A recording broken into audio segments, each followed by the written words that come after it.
posible olvido les ruego pongan en silencio los móviles y así poder disfrutar del acto sin interferencia, para que no haya. El Ateneo de Rota en esta ocasión plantea una incursión en posiblemente la manifestación más característica de nuestra especie, la expresión artística. Esta, surgida y producida por múltiples causas de toda índole a lo largo de la historia, entre la que podríamos destacar el deseo, la necesidad de expresar lo que sentimos, vemos, deseamos, tememos, ha sido una herramienta básica para poder comprender y explicar nuestra más que enigmática y a veces disparatada existencia. La fascinación que nos produce dicha expresión artística nos ha llevado a tratar de clasificarla, comprenderla, explicarla y disfrutarla. Consecuencia de ello, hoy está más que consolidada en el mundo una disciplina del conocimiento con el nombre de Historia del Arte. Hoy contamos con una mirada muy particular que de seguro nos abrirá el campo de visión más tradicional de dicha disciplina y que viene como anillo al dedo con la cercanía del pasado 8 de marzo, pues precisamente uno de los acentos destacables de la labor divulgativa de nuestra conferenciante de hoy no es otra que la reivindicación del papel de la mujer en el arte. Así pues, para la conferencia de hoy, bajo el título Un Van Gogh en el Salón, ¿quién dijo que la historia del arte no era divertida?, contamos con la presencia de Clara González Freire de Andrade, a quien agradecemos enormemente su participación en nuestro Ateneo. Clara González Freire de Andrade es una historiadora del arte especializada en crítica y comunicación cultural que a través de perfiles en redes sociales, donde se hace llamar @claramore_, trata de desacralizar el arte explicando sus pasajes como si fueran estos el último cotilleo. Además de explicar los secretos de obras famosas y explorar referencias en videoclip, es conocida por visibilizar artistas femeninas y personalidades del colectivo LGTBIQ+. Su humor y naturalidad le ha llevado a hacerse un hueco dentro de la divulgación cultural en español. Como nos aclara al comienzo de su libro, el sentido de este no es otro que señalar que para disfrutar del arte no es necesario ser un experto o una experta. Solo hay que tener ganas de disfrutar y de curiosear. No hay un único camino para acercarse a la expresión artística, por muy oficial que esté establecido. Reivindica que el arte puede ser atractivo para todos, llama a dejar a un lado la pomposidad en el acercamiento a la obra artística para hacerlo con naturalidad, y más aún de forma divertida. La autora que hoy nos acompaña, buscando un formato atractivo, ¿no?, para este acercamiento, lo vio claro indagando en sí misma, en su propia construcción generacional. Así se preguntaba por qué no contar la historia del arte como si fuera una revista de cotilleo y si la historia del arte se convirtiera en un chisme. Aunque a muchos demasiado engolados les salten las costuras y les parezca disparatada la propuesta, ya Yuval Noah Harari aseguraba en Sapiens que nuestro lenguaje evolucionó como una variante del chismorreo. Homo sapiens es ante todo un animal social. Asegura que la cooperación es nuestra clave de supervivencia y para ello es importante saber quién es, qué grandeza y miseria adornan a nuestros semejantes. A la vez afirma este investigador que la mayoría de la comunicación humana es chismorreo. Así que este superpop de la historia del arte que hoy se nos presenta va en esa línea. Un Van Gogh en el Salón incide en el arte como algo cercano, de casa, que el arte no está tan lejos como con tanta asiduidad se piensa, pero lo hace sin dejar a un lado lo riguroso en un análisis que busca, por otra parte, ampliar y refrescar la mirada sobre el hecho artístico. Así que dispongámonos a disfrutar con Clara González Freire de Andrade y un Van Gogh en el Salón. Gracias.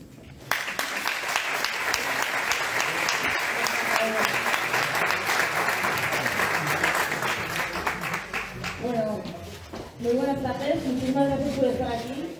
Soy consciente de que esta tarde hay un montón de planes en Rota, así que agradezco vuestra presencia ya que hayáis decidido venir aquí.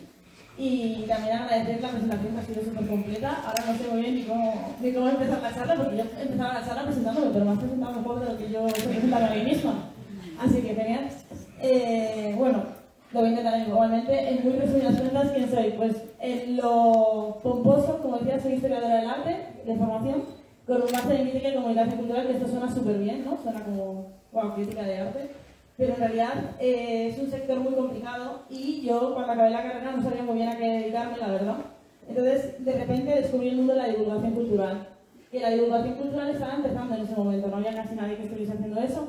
Eso es muy difícil de definir, pero básicamente consiste en comunicar el arte de forma que sea accesible al común de los mortales. Lo digo así porque normalmente a los divulgadores de arte se nos suele acusar de banalizar el arte, como bien señalabas. Esto no es así, en mi opinión. Creo que es necesario porque hay que saber básicamente a qué público te diriges a la hora de explicar un mensaje. Y bueno, aparte de eso, pues soy una chica de todo, ¿no? Hago de todo. Soy escritora, soy crítica, soy guía. Hoy soy conferenciante, mañana ya veremos lo que soy. Entonces, poco a poco pues vamos abriendo cosas en el mundo de la cultura, que ya sabéis cómo es este mundo, que es un mundo complicado, precario y en España más aún. Voy a reivindicar siempre todas las charlas que hago. Pero bueno, básicamente ¿a qué me dedico? Pues como os decía, la divulgación cultural y, aunque no me definen, estos son mis perfiles de redes sociales, que los pongo no porque quiera tirarme yo aires de ser egocéntrica, sino para demostrar que la barrera que normalmente nos ponen de que el público joven, y digo joven porque en mis redes sociales me sigue gente de todas las edades, ya os lo digo, desde gente sé de madres que me dicen que sus hijos de 8 o 9 años ven mis vídeos, hasta personas de 70 y muchos 80 años que me siguen en mis redes sociales también, porque son muy digitales y me sorprenden, la verdad. Pero bueno, básicamente yo me suelo dedicar a crear contenido en redes sociales que trata de acercar la historia del arte, muy resumidamente.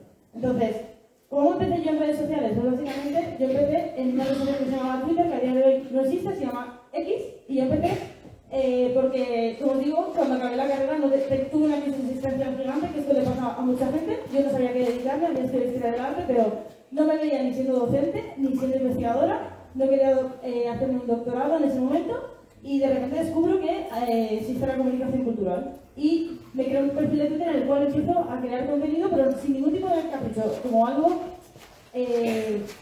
un poco para compaginar mi trabajo. No buscaba nada. Y lo que hacía básicamente, lo que habéis visto en pantalla, son referencias de películas de Disney. Cogía películas de Disney, me las aficionaba y buscaba en todas las películas de Disney referencias a obras de arte reales.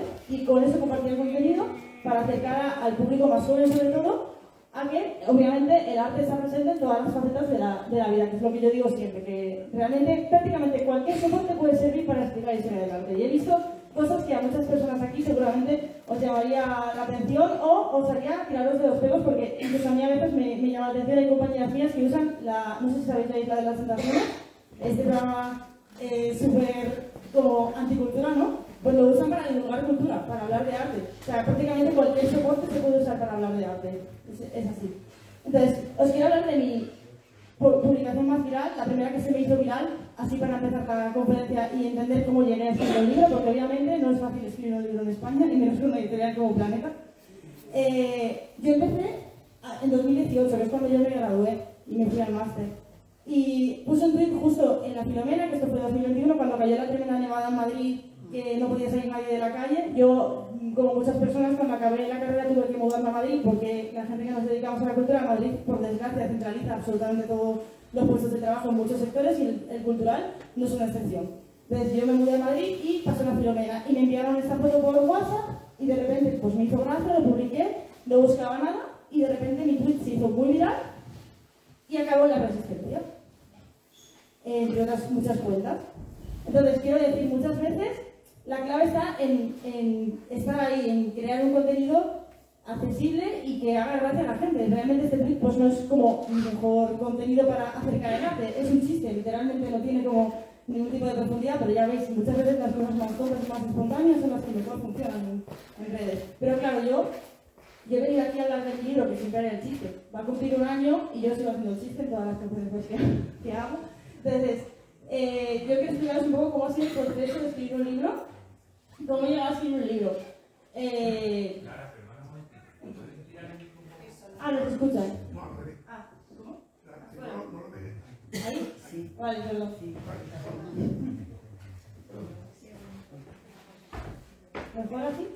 Vale, perfecto. No me muevo porque tengo que mover las diapositivas, es más cómodo. Yo quería como explicaros cómo he llegado a escribir un libro, porque obviamente esto es una cosa que a la gente le llama mucho la atención. No romantizaría mi vida con el tema del libro, porque yo, francamente, soy una persona que en el proceso de escritura lo he pasado bastante mal. A día de hoy estoy súper contenta con el libro. Todo esto que me está pasando de que se llenen auditorios para venir a verme a mí, pues es increíble. No lo cambiaría por nada, pero el proceso ha sido pues, bastante difícil y bastante duro. Entonces, yo quiero como hablaros cómo llegué yo a la idea de mi libro. Y para eso pues tengo que meterme como más puramente en lo que es la historia del arte tradicional por dentro. No sé si en esta sala, más allá de ti, hay algún historiador del arte o historiadora del arte. Si lo hay, estos libros le van a sonar absolutamente, porque son como libros de cabecera dentro de la historia del arte. Y realmente es la base de la que yo partía, ¿no? Era como me da la opción de, gracias al peso que tuve en redes sociales, porque no voy a mentiros, a mí las redes sociales me han abierto muchas puertas, tanto a nivel laboral, a nivel proyectos personales como mi libro. Si yo no hubiera tenido mis perfiles de redes, no habría publicado un libro, al menos no ahora, ya os lo aseguro. O sea que esto es un ejemplo de que muchas veces las redes sociales que se suelen demonizar, si las usas bien, no tienen nada de malo, sino al contrario, son herramientas súper buenas. En ese sentido, yo partí de la base de estos manuales de historia del arte que tanto los tenía integrados en mí misma por la carrera, que bueno, son manuales necesarios, pero como os digo, muchas veces muy técnicos.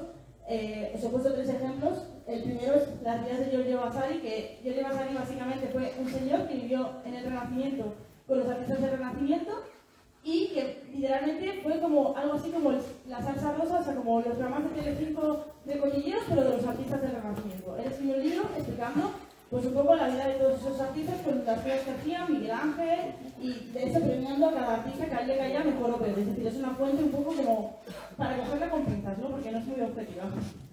Pero es como un libro de cabecera para cualquier persona que se quiera dedicar a la historia del arte.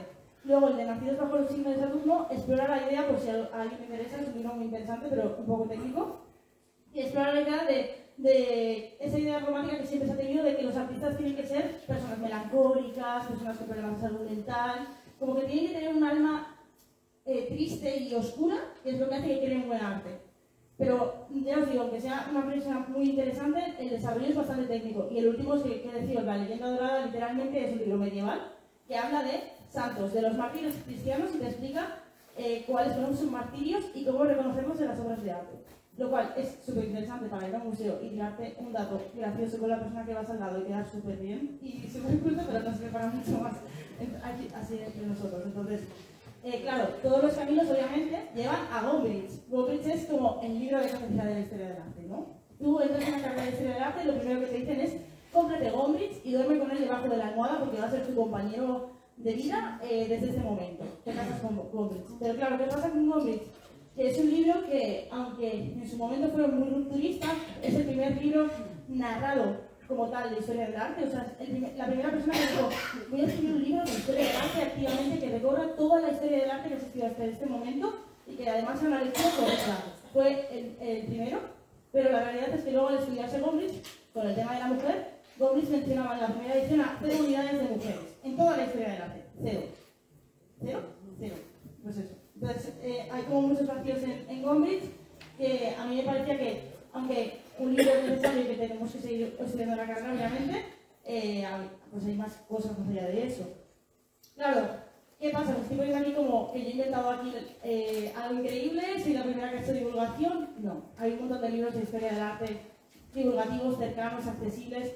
Os pongo un ejemplo que es este de aquí, que se llama ¿Qué estás mirando? Este libro literalmente habla de arte moderno y además te lo explica de forma cercana, accesible, curiosa. Y os digo curiosa porque, bueno, no se ve muy bien, pero por ejemplo esto viene siempre con el libro dentro. Parece que os estoy vendiendo libros, soy librera de repente. Viene como con una línea de metro que han creado para explicarte cómo se conectan cada uno de los movimientos artísticos y la forma en la que uno deriva de otro, cómo están relacionados cada uno, lo cual es muy curioso y muy original. Y te demuestra que obviamente la historia del arte se puede explicar en formatos muy distintos a los que tradicionalmente se han usado, ¿no? Pero claro, es lo que digo yo siempre, que la historia del arte, como decía con Gombrich, es una disciplina que normalmente nos la han vendido como esto es así y punto. Y realmente no. La historia del arte es una disciplina viva porque dentro de lo que cabe es una disciplina bastante moderna. A ver, arte ha existido siempre, ¿no? Pero realmente la disciplina que se encarga de catalogarlo, estudiarlo mínimamente, entenderlo, es bastante moderna.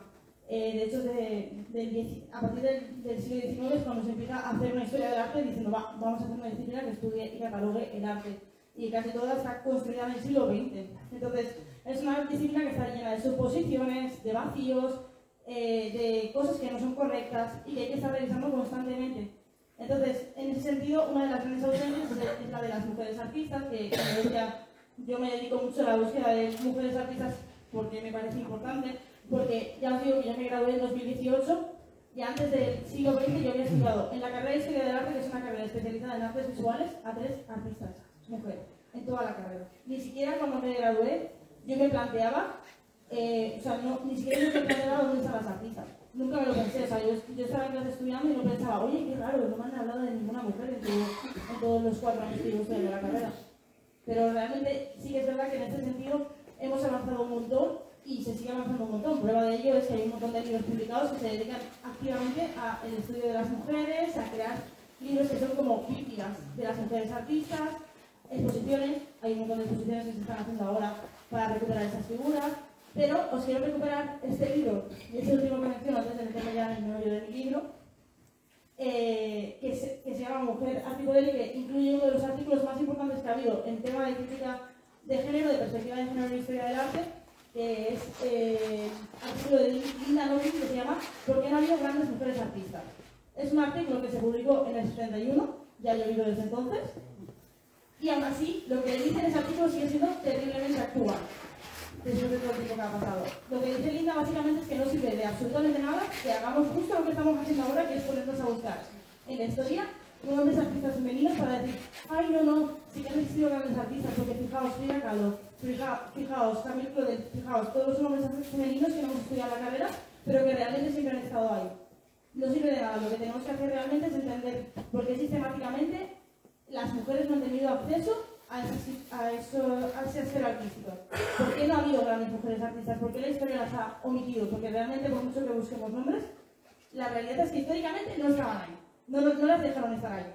Y la clave está en cambiar eso para que en el futuro eso no ocurra. Y es algo que estamos haciendo ahora y por suerte se nota ya, si vais a ferias de arte o más artistas que se están creando ahora mismo, ya hay más hueco para las mujeres, por suerte. Y por lucha también. Entonces, claro, lo que yo les decía, he venido a hablar del libro, entonces quiero deciros cómo he llegado a escribir un libro. Esto me da mucha vergüenza, ¿vale? Pero era necesario.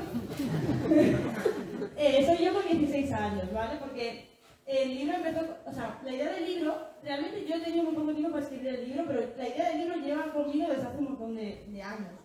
Entonces, empiezo con una foto mía de 16 años con la posición típica del turista en la Torre Pisa, no estoy orgulloso de ello, pero bueno, es lo que había. Porque lo que hizo que yo me diese cuenta de que había de que hay que cambiar la forma en la que se explica la historia del arte, empezó realmente aquí.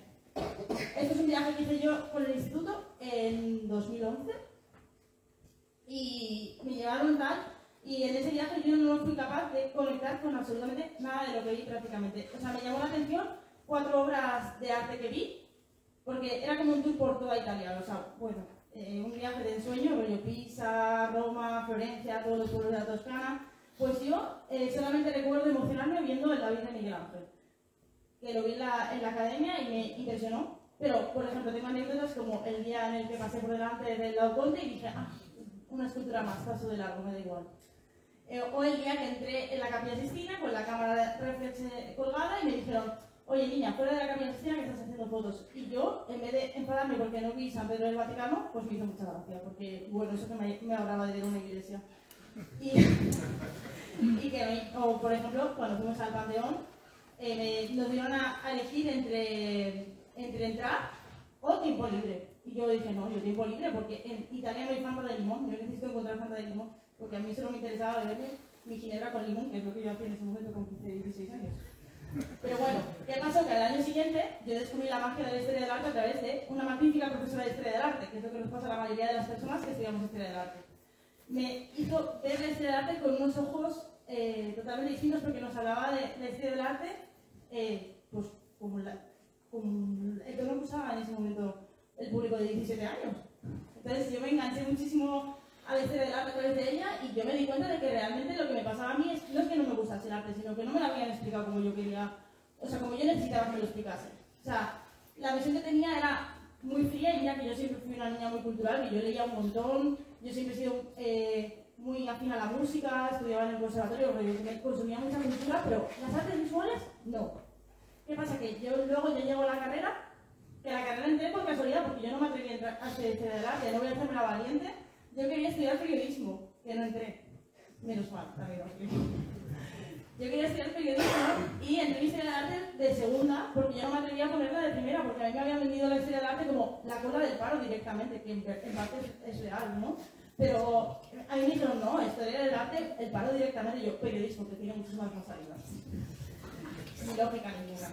Pero bueno, el caso es que acabé estudiando historia del arte y es mi mayor serendipia, mi serendipia más bonita, y esa es la conclusión a la que yo llegué con mi profesor de historia del arte y la que fragua el inicio de mi libro, que es que para comunicar algo puede ser buenísimo el mensaje que quieres transmitir, pero si no lo adaptas a la gente a la que quieres transmitirte, no sirve para nada.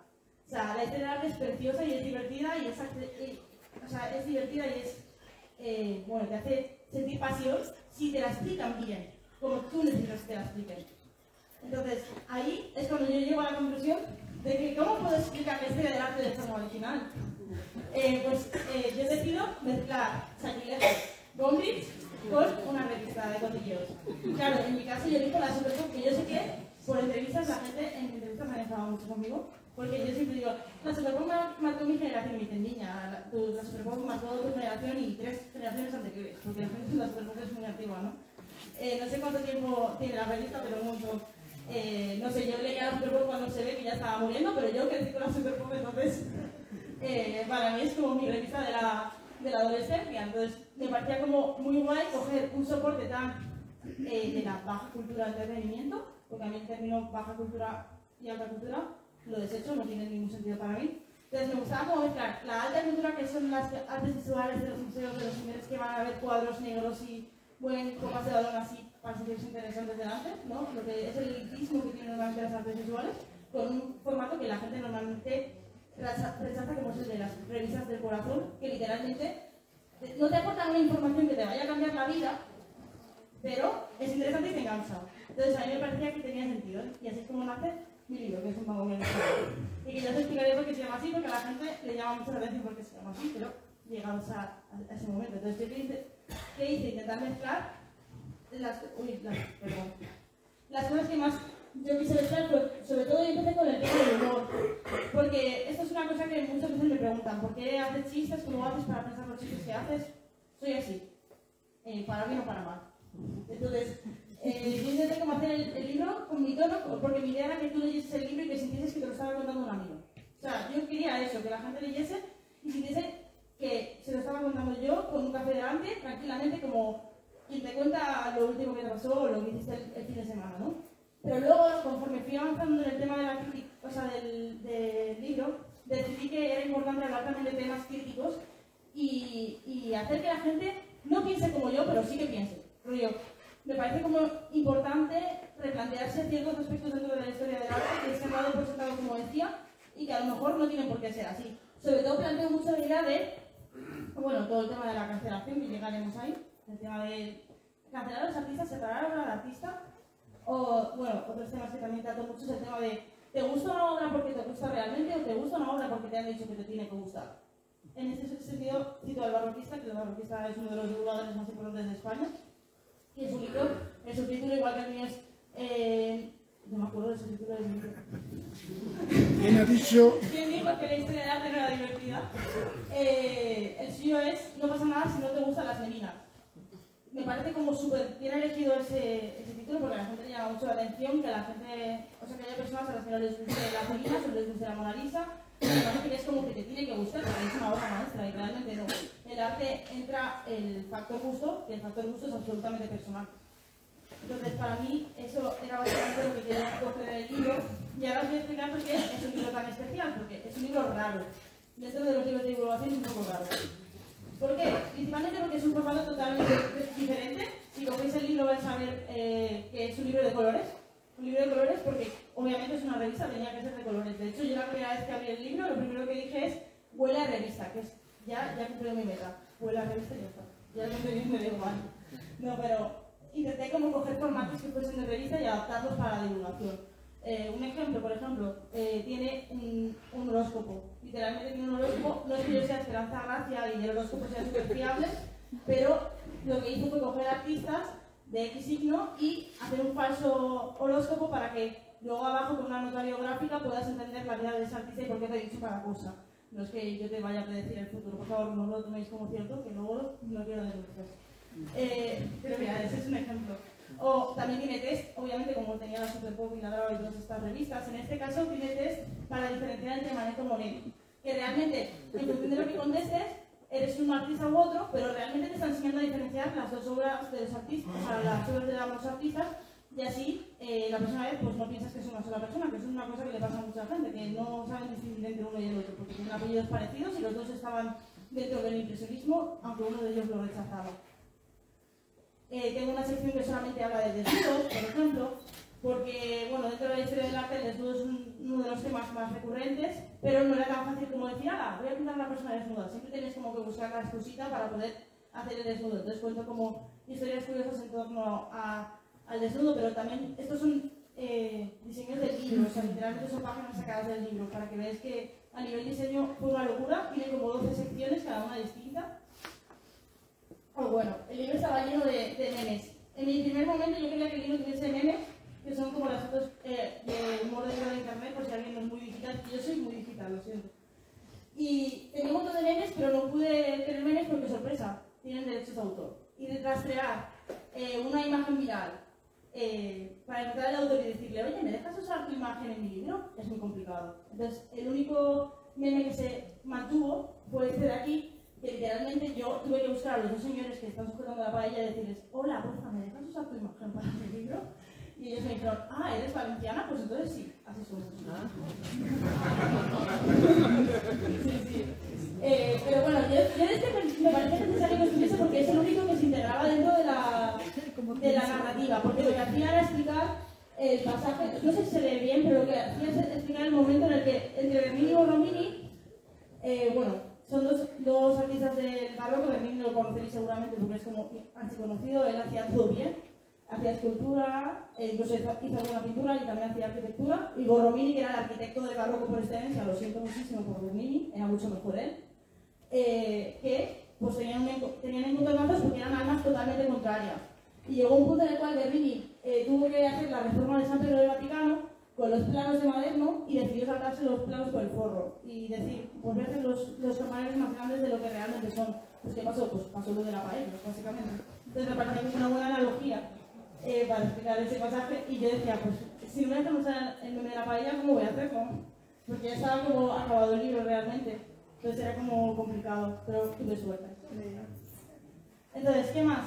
Básicamente es lo que os decía al principio, que lo que yo busco con este libro es que la gente mire más allá de lo que les han contado tradicionalmente y que piensen si realmente las cosas les gustan por lo que les gusta, porque estéticamente les gusta o le transmite, o porque les han dicho que les tiene que gustar. En ese sentido, pues creo que el mejor ejemplo, obviamente, es el de la Mona Lisa, que es como la obra más famosa de la historia del arte, diría yo. Pero claro, ¿por qué es famosa la Mona Lisa? ¿Alguien quiere decirlo? No. La Mona Lisa es famosa porque fue robada en el siglo XX. Si no, a día de hoy sería bastante más desconocida de lo que realmente es, dentro de que es una obra de Da Vinci.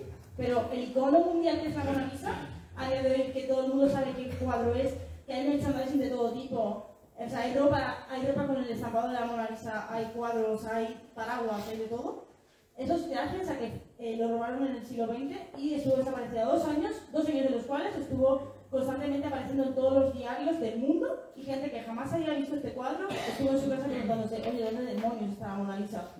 Realmente lo que pasó fue que un ex trabajador del Louvre entró el día que cerraba el museo a robar el cuadro porque, bueno, su excusa fue que él era italiano y consideraba que la Gioconda tenía que estar en Italia.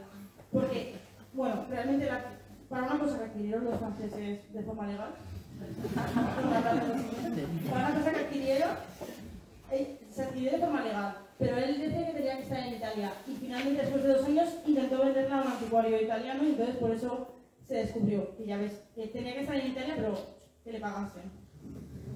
El caso es que realmente por eso se hizo tan famosa, y a día de hoy hasta el Louvre se está planteando, literalmente, bueno, planteando, lo van a hacer, separarla y cobrar una entrada aparte solamente para ir a ver la Gioconda, lo cual a mí me genera sentimientos encontrados, porque es como, vale, genial, así puedo visitar el resto del museo tranquilamente, pero a la vez es como jugar, a lo mejor hay personas que vienen a ver la Gioconda y que a lo mejor de repente se encuentran con otro cuadro y de verdad se conectan, ¿no? Y ahora no van a tener ni siquiera esa ocasión.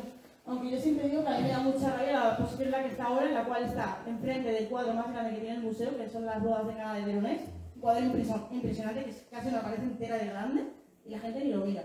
Digo, pues no es pequeño para que pase desapercibido realmente.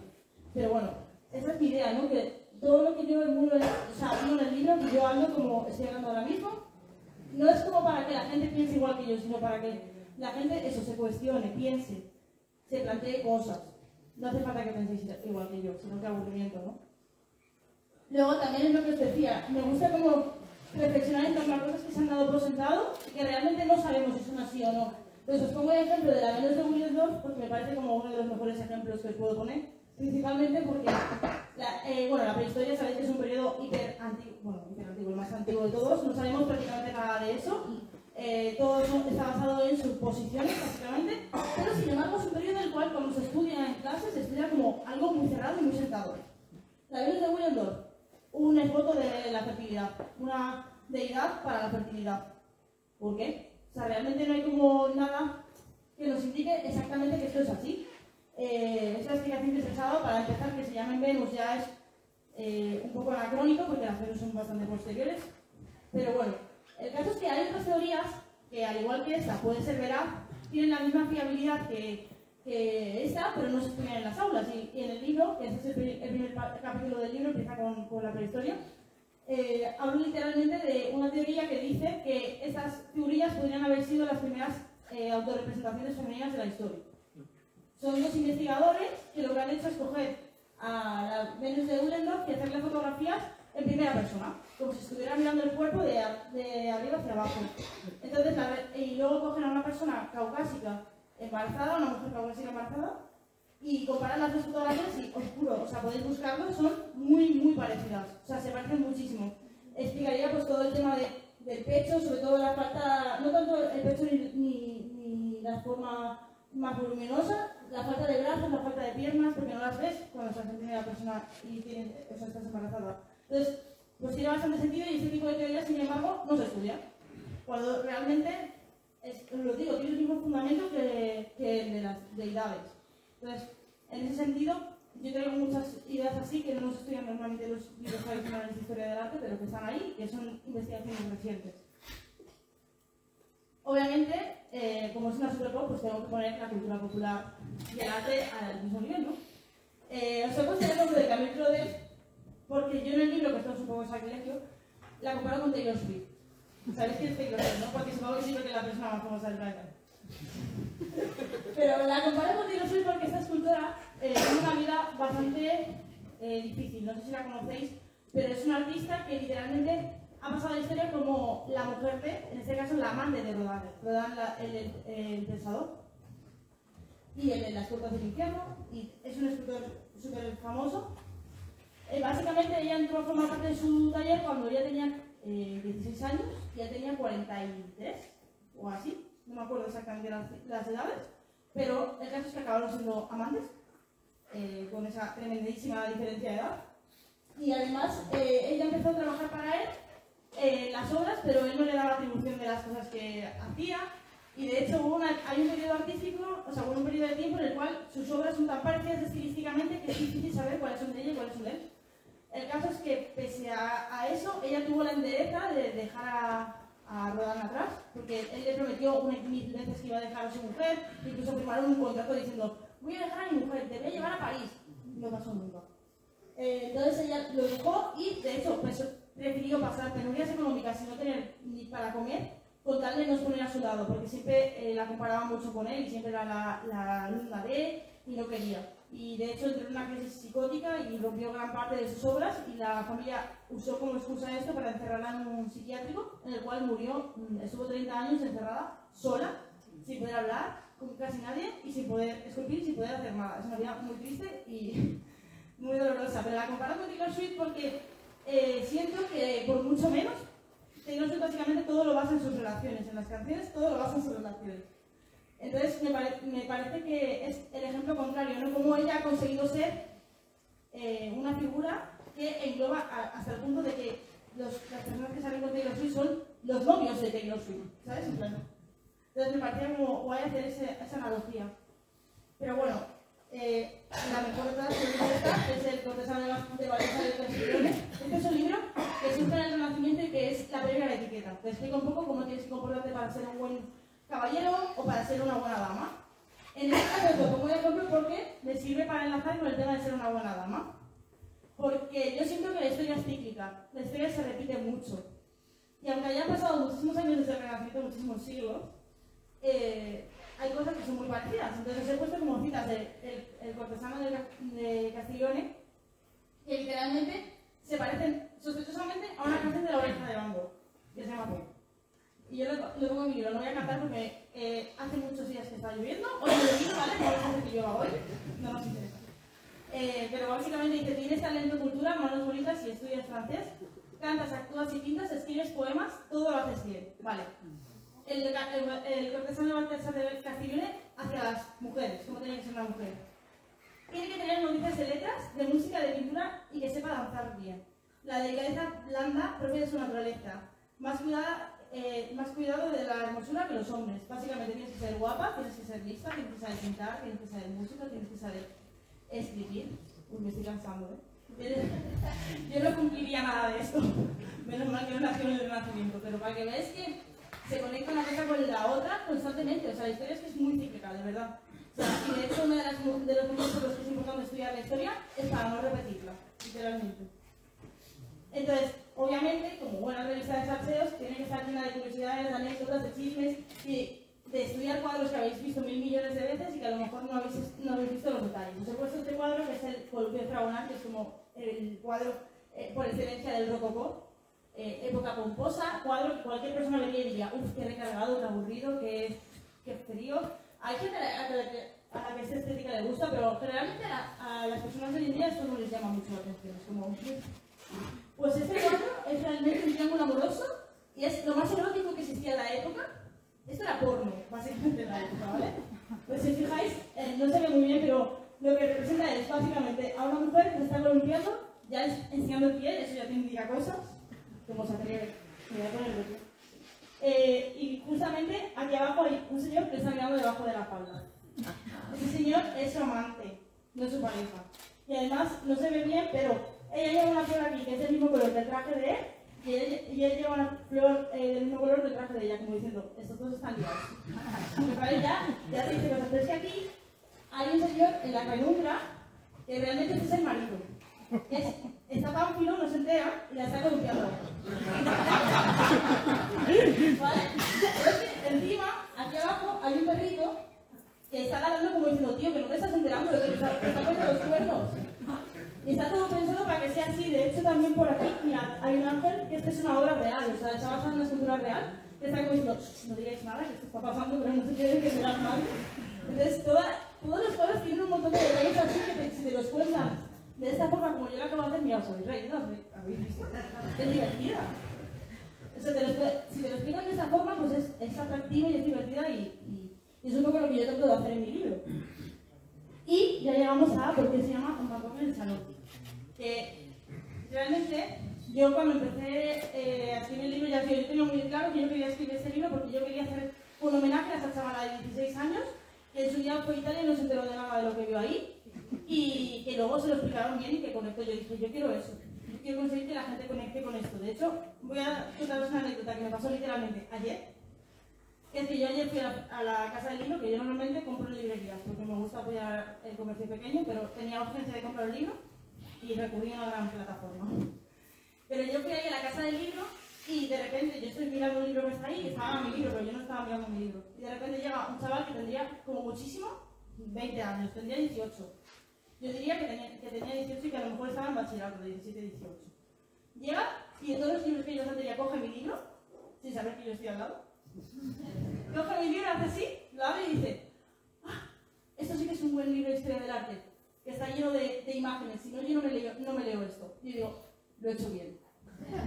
Lo he hecho bien, porque literalmente, sí, hay gente que ama el arte que está leyendo mi libro, pero yo quiero llegar a esa gente.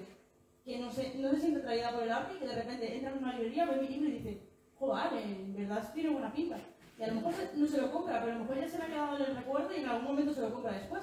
Entonces, yo quería eso literalmente. Entonces, cuando yo empecé a hablar con la editorial para escribir el libro, la editora me dijo, bueno, ¿cómo lo podemos llamar? Y yo tenía claro todo, menos el título. Se me da fatal con el título, Entonces, empezamos a hablar y me dijo, oye, ¿qué tal si, como es arte como de andar por casa, como de que tú lo puedes consumir en la comodidad de tu casa, ¿qué tal si mezclamos un lugar de la casa con un artista famoso?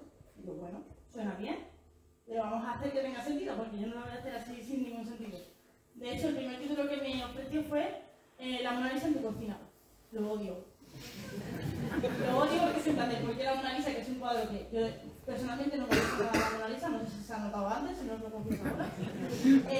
Y la cocina, ¿por qué? O sea, encima, ¿por qué no tenéis la Mona Lisa en tu cocina? Entonces, no, vamos a pensar bien. Me parece guay lo del arte de consumir en casa y que por eso sea como un lugar de la casa y tal, pero vamos a pensar bien. Entonces, a mí se me ocurrió que, ¿por qué no? Iba a hacer referencia a una historia muy concreta que está en torno a este cuadro. La he contado 1000 veces, pero por si no me seguís en redes, lo voy a decir. Este cuadro es Almendro en Flor, que es un cuadro de Van Gogh, que es un poco distinto a todos los cuadros que ha hecho en su trayectoria. Es un cuadro que literalmente es una celebración. Él acaba de nacer su sobrino, el hijo de Theo, que además se iba a llamar como él, Vincent. Entonces él estaba pletórico, él estaba en el centro psiquiátrico en el que estaba en ese momento. Y pinta el almendro porque el almendro es una de los primeros árboles en florecer, entonces como un poco se tiene asociado con la llegada de la primavera, ¿no? En plan, nuevos comienzos, nueva vida. Entonces, él hace este cuadro muy detallado y se lo regala a Theo para el niño que acaba de nacer. ¿Qué pasa? Que la vida es injusta, Van Gogh es un artista muy atormentado y finalmente 3 meses después muere. Se supone que se suicidó, digo se supone porque es un poco difícil el tema del suicidio. Se supone que se suicidó porque es lo que dice el Museo de Van Gogh de Ámsterdam, que es la familia de Van Gogh, pero realmente lo de suicidarse con un revólver así es un poco escabroso. O sea, no le sorprendió a nadie que se hubiese suicidado porque tenía muchos problemas de salud mental, entonces, de hecho ya había como amenazado con ello, pero bueno. El caso es que poco después murió su hermano, Theo, que normalmente se dice que murió de tristeza, que en primera medida sí, pero también murió de sífilis, ¿vale? Entonces, no era solo tristeza. Entonces murió y se quedó su mujer, que era Johanna Bonger, que es la cuñada de Vincent, se quedó con un niño recién nacido, viuda, con un montón de cartas de los hermanos y los cuadros de Van Gogh que tú dices, wow, millonaria. En ese momento no, porque ya sabéis que Van Gogh fue un artista que no vendió solo una obra, vendió más de una, pero vendió muy pocas obras, no era como muy reconocido. Entonces ella se montó un hostal, literalmente, que ella iba como gestionando y por las noches se leía las cartas de los hermanos. Y leyendo las cartas de los hermanos llegó a la conclusión de que, ¡pum!, en la obra de Van Gogh era muy autobiográfica y él la explicaba a su hermano en las cartas. Y fue cuando se dio cuenta de que realmente la clave de Van Gogh estaba en las cartas. La clave para entender a Vincent estaba en las cartas con su hermano. Y fue cuando empezó a hacer toda una labor de marchante y fue ella la que, con una estrategia súper cuidada, consiguió que Van Gogh sea la estrella mundial que es a día de hoy, porque a lo mejor habría ganado fama, pero no al nivel que es hoy en día. Y de hecho tuvo una estrategia muy cuidada en la cual ella fue vendiendo cuadros, se los fue quedando para venderlos en el momento justo y estuvo muy repartido por, o sea, bueno, sabéis que obras de Van Gogh en muchos países del mundo gracias a esto. Pero esta obra nunca la vendió, porque era la favorita de la familia. De hecho, a día de hoy está en el Museo de Ámsterdam, que es básicamente, como os digo, el museo de la familia de Van Gogh. Y lo tenía colgado primero en el dormitorio, después en el salón. Entonces es como Van Gogh en el salón haciendo referencia a este cuadro que era el favorito de la familia y además reivindica la figura de Joe Bonger, sin la cual no habría existido Vincent tal y como lo conocemos. Entonces me parecía bonito porque es una historia que la gente puede conectar con ello, pero que normalmente tú lees un libro de historia del arte y no te dicen, pues este cuadro está colgado en el salón de la casa, porque es como muy específico, ¿no? Pero yo creo que este es el tipo de cosas que al público general le hace conectar, y es lo que yo busco con el libro, entonces me parecía como una buena declaración de intenciones. Y ya para acabar, os decía antes lo de la cortesana. Esta es Sofonisba Anguissola. Sofonisba Anguissola literalmente es la cortesana que os he leído antes, esa persona. Ella es una artista de renacimiento que literalmente bueno, tuvo la suerte de nacer en una familia más o menos acomodada de Italia y eran 6 hermanas y un hermano. Y el padre, muy abiertamente él, las puso todas a pintar y de hecho a 2 de ellas las mandó a pintar con un pintor bastante conocido, que era Bernardino Campi, que es el que veis aquí retratado. Entonces, os he puesto este ejemplo porque ella se hace con unos autorretratos. De hecho, es que el tema de las artistas es complicado porque no es que no pudiesen pintar, sino que normalmente solamente podían pintar en X géneros, no que eran como los géneros de teja la que se entretenga. Pues yo, los bodegones, por ejemplo, bueno, pinta florecillas, no molesta. Las artistas no podían pintar, por ejemplo, pinturas de historia, que eran como el género por excelencia más preciado por la academia. Y bueno, la academia es del 19, pero me habéis entendido. El caso es que Socorrita sí que pudo estudiar con este maestro y tiene un montón de retratos porque hay una cosa muy curiosa en las artistas, que es que normalmente se suelen autorretratar más que ellos, pese a que ellos también se autorretratan, y además suelen autorretratar como artista, un poco como diciendo, aquí estoy yo, soy artista. Como si la fueran a olvidar, que es justo lo que pasó. El caso es que este retrato se atribuyó durante mucho tiempo a Bernardino Campi, a día de hoy se ha atribuido a Sofonisba, y es muy curioso porque retrata a su maestro pintándole a ella, pero es que él está haciendo una labor que es de aprendiz de taller, que es literalmente como los bordados, que es como una cosa que hacían los aprendices, ¿sí? Porque claro, lo de la autoría de la obra es como una cosa muy moderna. Antes había talleres en los cuales participaban muchísimas personas, aunque luego esa obra se firmase por un artista. Entonces, aparte de eso, si os fijáis, ella tiene como una doble mano. Esto es lo que se llama, se me ha ido, un arrepentimiento, que normalmente es que te pintas una cosa y luego lo borras, y con el paso del tiempo la pintura se diluye y acaba viéndose. Pues en este caso, ella en un primer momento se pintó guiando la mano de su maestro. Fijaos la osadía para pintarte guiándole la mano a tu maestro de pintura. Entonces es como, wow. Y me gusta ponerlo de ejemplo por eso, porque ella misma tenía como, está claro, cierta noción de sí misma, o se llegaba. Y obviamente es un libro crítico. No he hablado de Picasso. ¿Veis a Picasso? Y pongo lo del libro crítico porque literalmente Picasso a día de hoy, hablar de Picasso, yo sé que Picasso es un artista muy querido. Es marca España, lo digo así. Es como que nos duele mucho que nos lo toquen. Y en ese sentido, se habla mucho, en el libro habla mucho del tema de separar obra de artista y no separar obra de artista. En mi caso, y lo digo abiertamente, no creo en la separación de obra de artista, porque creo que la obra, ante todo, es un documento vivo de su tiempo, es un reflejo de su contexto, del lugar donde se ha creado y del artista que la ha creado, en mayor o menor medida. Y pongo el ejemplo de Picasso porque Picasso, además, es muy autobiográfico. Si estudias la obra de Picasso, te das cuenta de que todo lo que están diciendo a día de hoy, que es absolutamente cierto, de la relación tan turbia que tenía con las mujeres, que tenía una relación horrible, con deciros que nunca me acuerdo de cuántas fueron, pero creo que 2 de ellas se suicidaron, de 7, lo cual es una media bastante alta. Pues Picasso las retrataba en sus obras. Por ejemplo, Dora Maar es una fotógrafa maravillosa que ha pasado a la historia como la mujer de Picasso, pero realmente era una fotógrafa increíble y solo se la conoce básicamente por ser la que estuvo acompañándole en el tema del Guernica y hizo las fotos del proceso que están expuestas en el Museo Reina Sofía junto al cuadro. Realmente Dora Maar es la mujer que llora en los cuadros de Picasso. O sea, Picasso pintó un montón de mujeres que lloran. Normalmente esa mujer que llora es Dora Maar. ¿Cómo lo vas a entender si no sabes todo eso? Realmente yo no creo en la cancelación, ojo, lo quiero decir, porque no tiene sentido cancelar a Picasso y decir, oh, no vamos a consumir nunca más nada de Picasso, pero sí creo que el conocimiento es poder y que es necesario como saber todo esto. Y es un poco lo que yo trato de acercar en el libro. Pero sobre todo por lo que os digo, no para que la gente piense como yo, sino para que la gente piense. Y con esto, pues creo que he acabado, no sé si pronto, tarde.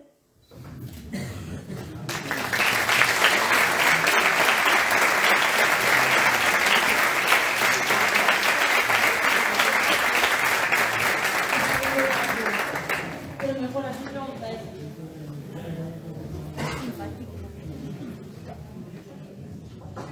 ¿Ahora? No va. ¿Vale? Bueno, si tenéis alguna cuestión, os voy pasando La primera pregunta siempre es la más difícil. el micrófono. ¿Usted?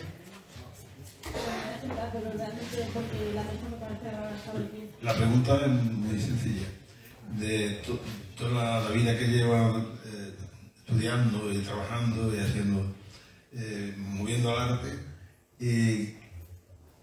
¿Pintas o solamente te dedicas a escribir? Es mi gran frustración lo de no pintar. No me atreví nunca a hacerlo porque soy una persona que se frustra con facilidad. Entonces creo que para pintar tienes que tener paciencia, cosa que yo no tengo. Igual en el futuro acabo pintando porque siempre me ha llamado la atención, pero no pinto nada. Yo mucha teoría, poca práctica. Cuando visitas un sitio como un museo, un sitio donde hay obras de verdad fuertes y tal, ¿no termina un poco esa frustración tuya al salir diciendo ¿y por qué yo no soy capaz de hacer algo?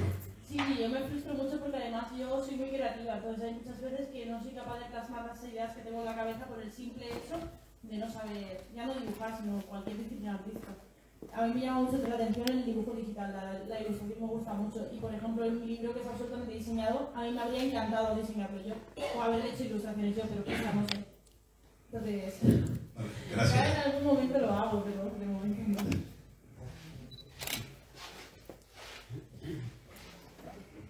Hola, enhorabuena por tu intervención, se ha disfrutado mucho. Quería que profundizaras más porque no he entendido bien lo del concepto de cancelación. Cancelar a un Sí, soy consciente, es una cosa como muy de redes sociales y tiendo a decirla mucho.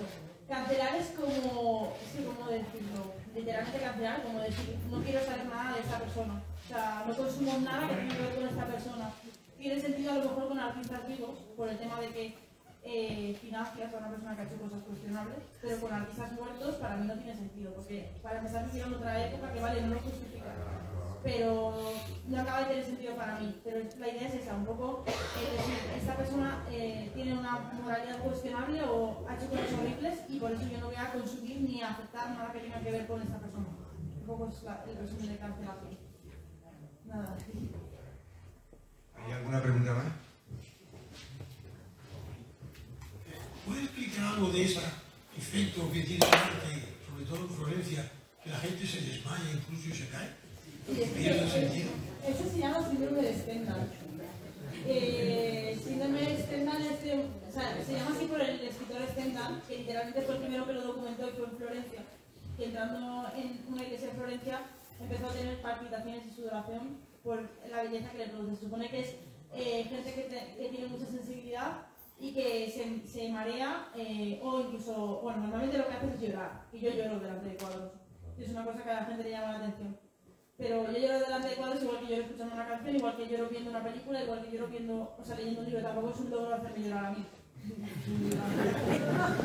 pero la idea es esa, como que llegas a sentir tanta conexión y tanta emoción al ver una obra de arte que puedes llegar incluso a desmayarte. O sea, de hecho hay casos de gente que se ha desmayado. Yo conozco en primera persona a la persona que daban como guiadas al Museo del Prado, y el otro día vino una chica que me dijo, guau, la última vez que vine al Museo del Prado me tuve que salir porque me desmayaba. Yo claro, guau, que tengas esa capacidad de conectar con una obra como para que incluso llegues a sufrir Stendhal para desmayarte. Muchas gracias. Soy de mi guión. No sé. Igual he visto muchos vídeos, hay muchos vídeos.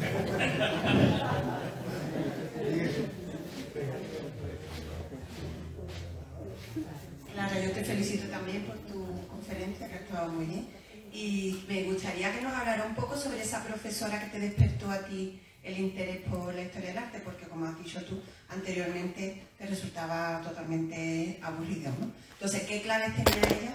¿Qué te transmitió? ¿Cómo lo hizo para que despertara en ti totalmente un sentimiento opuesto al que habías tenido hasta entonces? Bueno, para empezar era de Granada, así que tenía mucho sabiduría de Granada. Y nos explicaba, pues un poco, incluso ella decía que ella de pequeña había ido al alambre, que había jugado encima de los leones en el alambre, que había hecho así, y hablaba de los juegos como, si decía, este perico, no sé qué, no sé cuántos, si te contaba. Como acabo de hacer yo con el cuadro del columpio, pues literalmente hacía eso. Entonces yo, la primera vez que empecé a ir a sus clases, que realmente a mí siempre me gustó la historia y siempre cuando iba de excursión con el colegio y todo, era la típica que le gustaba ir a museos, cosa que no le pasaba a la mayoría de la gente de mi clase, pero no llegaba a eso, a conectar tanto, y fue ella la que empezó a hacerme conectar. Y de hecho el libro me ha hecho volver a recuperar el contacto con ella porque yo lo perdí. Absolutamente, y me hizo mucha ilusión porque yo lo digo, soy historiadora del arte porque ella me hizo ver la historia del arte así. Que ahora me pasa que mucha gente me dice, voy a estudiar la carrera por ti, y yo digo, madre mía. No, y además es como pobre. Pero